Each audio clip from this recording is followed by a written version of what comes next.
Ine uploaded my pictures amurikona I with Pastor Ben Hinn and wrote a caption yekuti 3 a.m. WhatsApp video call prayers with Pastor Ben Hinn. Mwari mumwe chete sezuva. And a lot of people have got questions. I'm sure you also have questions. Kuti murume uyu atori serious here. Kutomuka 3 a.m. WhatsApp call. Yechi, given the circumstances, arikunamatei ndozviri kuvunzwa nevanhu. And pastor avanzi anobhadharisa he doesn't come cheap. Ndatrai kuda kutarisa kuti vanobhadharisa mari ndikuona ma10,000 ndo andiri kuona. Ma one on one eko hanzi ma10,000. $10,000 ndo yavanobhadharisa and it doesn't come cheap. Havangowanike. Havasi vaive kungoti munongofunga kuti toda kuenda kwamakandiwa 1 on 1 kana kuti kuenda kwanhingi. He's an international person.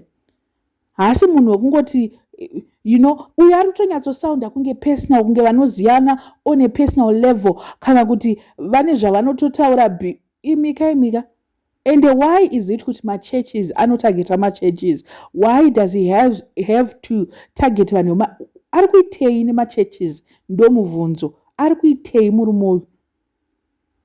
Imika zvimwe hasi kuda zviri kutaura zvakawanda, but munoziva kuwacha kuti mari dzinowachwa nemachechi. Munoziva kaizvozvo kuti mari dzinowachwa nemachechi ndo zvimwe izvozvo. And apa ari kunobata vanhu vemachechi mahombe, apedza newe munomu akunobata vekunze kwenyika uko ndo vaakunobata.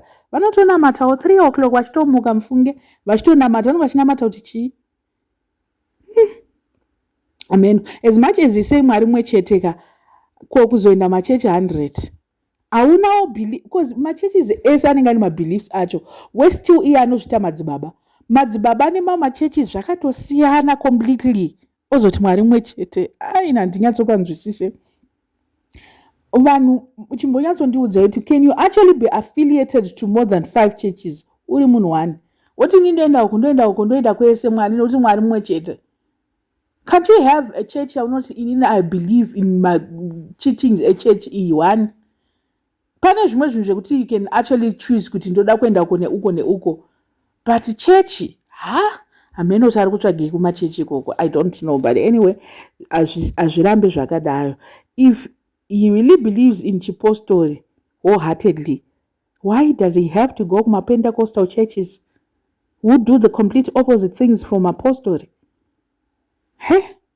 Mukati mumba mavo muri kugarika ndo zviri kubvunzwa nevanhu kuti mumba mevanhu ava muri kugarika here kana kuti mune zviripo. Remember Sonia akambotiudza kana nezvehari nemachichi.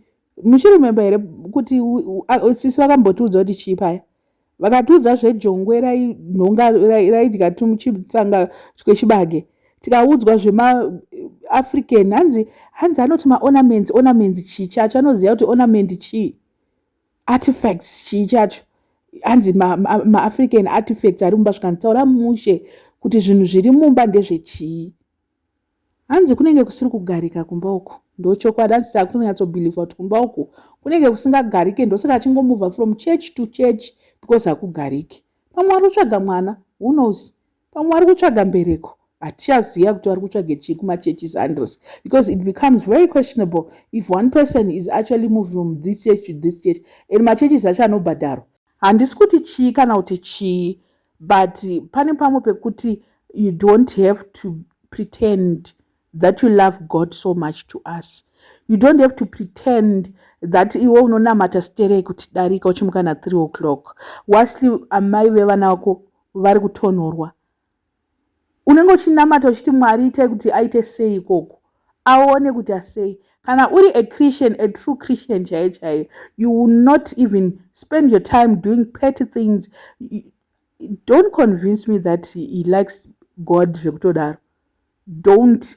Because I know vanhu vanonamata chaiva they will not waste their time kuda kuenda kumakoti, kuda kuita sei nezvinhu zvekuti anogona kungozvinamatira futi. Anodi kuzvinamatira zvinhu zvacho. Ameno, I don't know, but it's so weird. Kuti ada kutry kuda kutiudza here, kuda kuita sei. Show off. Isusu tinonamata tinomboisa mumastatus here isusu. Vamwe vanhu vese vekuzanu PF vanonamata makambovaona vachidurura bembera. munozoti munozoti pane zvimwe zvinhu zvekuti hazvinyatsomixe stereki so politics nechurch so zvinhu tu zvekuti hazvinyatsoti geje ndosaka vachiregera zvavo kupretenda. Havanyanyise kunyanyopretenda sezvinoitwa naWicknell. Wicknell looks like munhu anopretenda too much pretense yakazara. I don't know what you guys think. Let me know in the comment section what are your thoughts panyaya iyi.